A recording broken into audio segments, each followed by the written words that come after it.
Hello everyone, আসসালামু আলাইকুম। Welcome back to my channel. Thumbnail বা টাইটেল দেখে বুঝতে পেরেছেন আজ কি রান্না করব। জি বন্ধুরা, আজ ইলিশ পোলোয়া রান্না করব। অনেকে অনেকভাবে এই ইলিশ পোলোয়া রান্না করে লাস্টে দেখা যায় ইলিশ মাছ ভেঙে চুরে ভাতের সঙ্গে মিশে একাকার হয়ে যায়। আমি যেভাবে রান্না করব, একটা ইলিশ মাছও ভাঙবে না, প্রতিটা মাছ আস্তে আস্তে হয়ে থাকবে, প্লাস ভাত হবে ঝরঝরা, পোলোয়া ভাত হবে ঝরঝরা। পুরো ভিডিও জুড়ে রয়েছে টিপস অ্যান্ড ট্রিক্স, সঙ্গেই থাকুন। পোলোয়ার চাল নিয়েছি এই বাটির 3 বাটি আমি পোলোয়ার চাল নেবো। নিয়ে খুব ভালো করে ডলে ডলে ধুয়ে পরিষ্কার করে পানি ছড়াতে দেবো। খুব ভালো করে ধুয়ে নিচ্ছি। যারা যারা আমার চ্যানেলটা এখনও সাবস্ক্রাইব করেনি প্লিজ সাবস্ক্রাইব করে দেন। আর এখানে মাছ নিয়েছি আমি 7 পিস। মাছটা অনেক টেস্ট, দেখেই বোঝা যাচ্ছে ভাতের সঙ্গে রান্না করলে অনেক মজা লাগবে। দিয়ে দিচ্ছি 4 টেবিল চামচ রান্নার তেল, হাফ কাপ পেঁয়াজ কুচি, বেরেস্তা করে নেব। হ্যাঁ, এখানে বলে রাখি, বেরেস্তা করার সময় অবশ্যই খুব ভালো করে নাড়াচাড়া দিতে হবে। নাড়াচাড়া না দিলে ভালো বেরেস্তা হবে না। আমি খুব ভালো করে নাড়াচাড়া দিয়ে বেরেস্তা করে নিয়েছি। দিয়ে দিচ্ছি 2 টেবিল চামচ পেঁয়াজ বাটা, 1 টেবিল চামচ জিরা বাটা, 1 টেবিল চামচ রসুন বাটা। এক্সট্রা আর রসুন দেবো না, এটাই শেষ রান্না, পুরো রান্নাতেই 1 টেবিল চামচ রসুন বাটা দিয়ে পুরো ইলিশ পোলোয়া তৈরি করব। দিয়ে দিচ্ছি স্বাদ মতন লবণ, দিয়ে দিচ্ছি 1 চা চামচ ধনিয়ার গুঁড়া। যতটুকু কাঁচা মরিচ লাগবে এভাবে করে মাঝখান থেকে ভেঙে কাঁচা মরিচ দিয়ে দিচ্ছি, এতে করে ভাতের কালার সুন্দর থাকবে, সাদা থাকবে। এভাবে করে খুব ভালো করে একটু নাড়াচাড়া দিয়ে অল্প করে পানি দিয়ে মশলা কষিয়ে নেব। মশলার সঙ্গে একই সঙ্গে মাছ কষিয়ে নেব। একে একে সব মাছগুলা দিয়ে 2-3 মিনিটের জন্য এ পাশটা জাল করে নেব। সবগুলা দেওয়া হয়ে গেছে, 3 মিনিটের জন্য জাল করে নেওয়া হয়ে গেছে। এভাবে করে আস্তে আস্তে করে এ পাশটা উল্টিয়ে দেব। এভাবে করে এপাশ ওপাশ করে উল্টিয়ে খুব ভালো করে কষিয়ে নেওয়া হয়ে এই পর্যায়ে দিয়ে দিচ্ছি চায়ের কাপের 1 কাপ দুধ।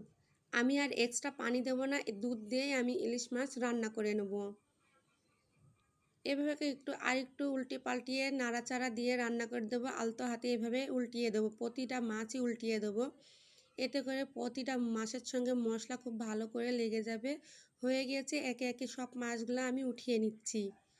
আস্তে আস্তে উঠিয়ে নিচ্ছি, তা না হলে ভেঙে যেতে পারে। তো মাছের ঝোলটা আমি উঠিয়ে রাখবো, পরে ব্যবহার করব। তো আমি উঠিয়ে রাখছি, এটা আমি ভাতের সঙ্গে পরে ব্যবহার করব। সঙ্গেই থাকুন। দিয়ে দিচ্ছি 3 টেবিল চামচ তেল। 3 বাটি চালের জন্য 3 টেবিল চামচ তেল দিয়ে দিচ্ছি। দিয়ে দিচ্ছি 3-4টা পেঁয়াজ কুচি, এভাবে করে খুব ভালো করে নাড়াচাড়া দিয়ে নেব। দিয়ে দিচ্ছি যতটুকু কাঁচামরিচ দেবো ততটুকু কাঁচামরিচ, এভাবে মাঝখান থেকে ভেঙে একটু নাড়াচাড়া দিয়ে নেব। দিয়ে এই পর্যায়ে দিয়ে দেবো ধুয়ে রাখা পানি ছড়ানো পোলোয়ার চাল। খুব ভালো করে নাড়াচাড়া দিয়ে ভেজে নেব। যখন একটা সনসন শব্দ হবে চালের, তখন বুঝতে হবে চাল ভাজা হয়ে গেছে। এই পর্যায়ে পানি দিয়ে দিতে হবে। দিয়ে দেবো পানি, যতটুকু চাল নিয়েছি তার ডবল পরিমাণ পানি দিয়ে দেবো, অর্থাৎ 3 বাটি চাল নিয়েছি, 6 বাটি গরম পানি দিয়ে দেবো।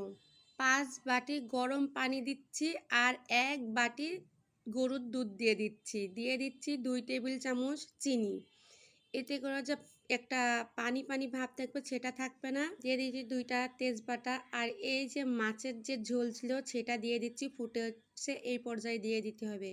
এতে করে খুবই দারুণ টেস্ট হবে, সুন্দর একটা মাছের সুঘ্রাণ হবে। এই যে পানিটা শুকিয়ে আসছে, এই পর্যায়ে হাফ আমি ভাত উঠিয়ে রাখছি। এটা খুব ভালো করে হাফ সুন্দর করে চারি সাইডে সাজিয়ে রাখছি। এই পর্যায়ে রান্না করা মাছ একে একে ভাতের ভিতরে দিয়ে দিচ্ছি। সবগুলাই এভাবে করে দিয়ে দেবো। এভাবে করে দিলে একটা মাছও ভাঙবে না, প্রতিটা মাছই আস্তে আস্তে থাকবে। তো টিপসটা আপনাদের দিয়ে দিচ্ছি, এভাবে করে আপনারা বাসায় রান্না করুন। যে ভাত উঠিয়ে রাখছিলাম সে ভাতটা এবার মাছের ওপরে দিয়ে দিচ্ছি। এভাবে করে সুন্দর করে ঢাকা দিয়ে দিতে হবে, মাছের সঙ্গে দিয়ে 30 মিনিটের জন্য ঢাকা দিয়ে দিতে হবে। দিয়ে দিচ্ছি ওপর থেকে বেরেস্তা। চুলা অবশ্যই এই পর্যায়ে লো আঁচে রাখতে হবে। এইভাবে করে নিচ থেকে একটু নাড়াচাড়া দিতে হবে, তা না হলে মাছের যে সুঘ্রাণ সেটা সব মাছের সঙ্গে মিশবে না। এভাবে আলতো হাতে একটু নাড়া দিতে হবে, ঝাঁকানো যাবে না, ঝাঁকালেই মাছ ভেঙে যাবে। এভাবে করে চুলা লো আঁচে রেখে 5 মিনিট আবারও জাল করে নিচ্ছি। হয়ে গিয়েছে। গরম গরম থাকা অবস্থায় আমি ভাত পরিবেশনা করছি। ঠান্ডা হলে অনেক সুন্দর ঝরঝরা হবে। দেখতে পাচ্ছেন ঝরঝরা হয়েছে। ঠান্ডা হলে আরও সুন্দর ঝরঝরা হবে। দেখতে পাচ্ছেন কতটা দারুণ হয়েছে। উপর থেকে একটু বেরেস্তা দিয়ে দিচ্ছি। অসম্ভব মজা হয়েছে।